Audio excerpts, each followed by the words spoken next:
번째 맛의 달인을 만나기 위해 경남 김해로 떠나봅니다. 이곳에 오면 전통 중식 메뉴를 맛볼 수 있는데요.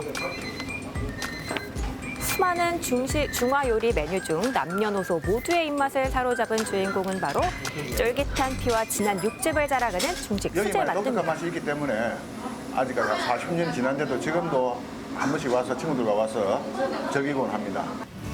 만두라고 해서 다 같은 만두가 아니죠. 수많은 손길로 한결같은 맛을 유지하고 있다고 하는데요. 제가 3대째 만두를 만들고 있는 배영진입니다. 본격적으로 정통 수제 만두를 만들어 봅니다. 가장 먼저 만두피 반죽을 준비하는데요. 여기에도 특별함이 숨어 있다고 하죠.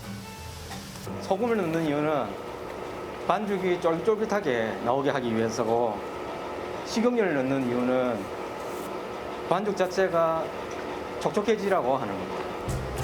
일반 물을 사용하는 것보다 소금과 식용유를 넣어 반죽하면 만두피가 쉽게 터지지 않고 탄력이 강해지는데요.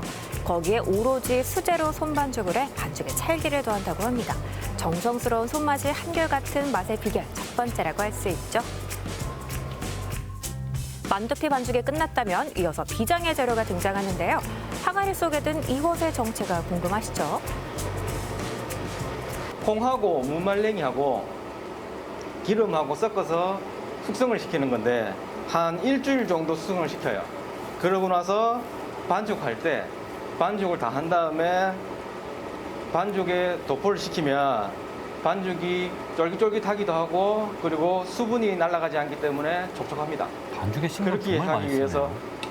저희 집에서만 있는 그런 방식이죠. 그렇게 기름콩은 한 차례 삶아준 뒤 무말랭이와 함께 곱게 갈아주고요. 빈틈이 보이지 않게 반죽 위에 덮어 숙성을 시켜줍니다.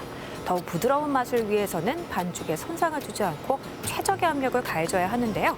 그래서 등장한 또 다른 비장의 무기. 뭐죠?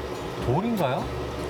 네, 맞아요. 이 돌이 저희 할아버지 때부터 쓰던 거의 100년이 넘은 돌입니다. 그때도 이 돌을 썼고 저희도 3대를 이어왔는데 지금도 이 돌을 쓰고 있어요. 이 돌을 갖다가 반죽에 얹는 이유는 반죽이 숙성이 잘 되라고 얹는 건데, 요즘 사람들이 말하는 겉바속촉의 반죽이 다 이걸로 인해서 되는 겁니다. 신기하네요. 예. 네, 이렇게 큰 돌에 눌러 만두피 반죽을 24시간 숙성시켜주면 반죽이 부드럽게 팽창돼 탱글하고 쫄깃한 식감이 살아난다고 합니다. 여보, 사실 저희 집의 숨은 달인은 이분이십니다. 내가 뗄 때가 됐는 거 같아.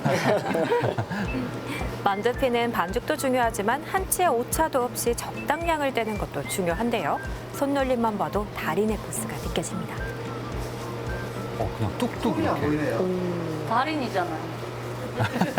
그래 보이네요. 만두는 일정하게 피를 일단은 떼는 게 제일 중요하거든요. 요거는 저희 신랑도 못합니다. 그렇게 숙련된 손의 감각으로 만두의 맛을 좌우하는 쫄깃한 만두피가 완성됐습니다. 이번에는 만두의 또 다른 핵심, 만두소를 만들어 보는데요. 고기만두라고 해서 고기만 들어간다는 편견을 깨고 다채로운 식감과 풍부한 영양을 위해 각종 채소도 아낌없이 넣어줍니다. 고기 만두다 보니까 고기만 들어가면 사람들이 소화가 잘 안 돼요. 그래서 부추하고 파가 들어가면 소화가 잘 됩니다. 만두소의 맛을 극대화하기 위해 만두피는 최대한 얇게 펴주고요. 거기에 터지지 않게 속을 꽉 채워주는데요. 빠르게 만두를 빚기 위해서는 손기술도 중요하지만 손에 딱 맞는 기구 선택도 중요하다고 합니다. 이게 지금 그냥 아무렇지도 않게 보이지만 70년 된 거거든요. 거의 저희 집 가보예요. 이게 지금 크기가 다른데 얘가 떨어뜨리면서 반동갈이 났거든. 그때 울었어요, 진짜. 못 구해서 이거. 또한 이곳의 만두는 만두소에 열무와 생강을 넣고 5시간 동안 푹 끓인 닭 육수가 들어가는 것도 맛의 비법 중 하나인데요. 그래서인지 지금까지 전통 중식 수제 만두를 찾는 발길이 이어지고 있다고 합니다. 보통 평일에는 1,500개에서 2,000개 사이 싸요. 주말에는 조금 더 많이 싸는 편이고요. 와. 이렇게 푸짐하게 빚은 수제 만두는 주문과 동시에 찌는데요. 맛있게 즐기기 위해서는 만두를 찔 때도 노하우가 숨어 있습니다. 뜨거운 물로 찌는 거기 때문에 뜨거운 물이 팔팔 끓을 때 넣는 게 중요해요. 그것도 그런데 이제 타이밍이거든요. 너무 많이 쪄도 별로 맛이 없고 너무 적게 찌면 반죽 같아서 손님들 드실 수가 없어요. 이게 연륜에서 나오는 거죠. 만두 소의 육즙을 가득 느껴보기 위해서는 물의 온도부터 타이밍까지 작은 부분 하나에도 신경을 써야 하는데요. 그렇게 가문의 비법을 담은 집합체, 손맛과 정성이 가득 깃든 정통 중식 수제 만두가 완성됐습니다. 이 정도면 합격입니까? 네. 할 사람 없으면 얼마나 아까워요. 재료도 솜씨도 아깝고 손님도 그렇고 그게 마침 사위가 이거 이해 받는다 하니까 그 너무 반가운 거야. 그 대견스럽고 좋지 뭐. 여기서 끝이 아닙니다. 찐만두에 이어 중식을 대표하는 군만두도 준비되는데요. 일반적으로 튀기는 방법과는 조금 달라 보이죠? 보통 뜨거운 기름에다 넣거든요. 그렇게 하면은 피 자체가 공기방울이 많이 생겨가지고 보기에 별로 맛이 없어 보입니다. 근데 반대로 하면 우선 먹는 사람도 빛깔이 좋아서 먹는 기분도 들고요. 보기 좋은 음식이 맛도 좋지 않습니까? 신선도 군만두 나왔습니다.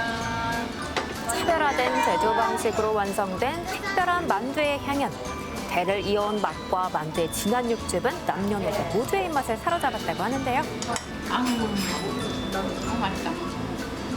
여기 만두 진짜 맛있어요. 찐만두 같은 경우도 아이가 거부감 없이 마늘 향이 그렇게 많이 나지도 않고 속이 꽉 차서 너무 맛있게 잘 먹고 있어서 제가 한 20년 정도 단골인 것 같은데 세월이 그만큼 바뀌어도 맛이 한결같아서 너무 좋아요. 다시 또 찾을 수 있는 그런 집 정말 달인의 맛이 느껴집니다. 정말 맛있습니다.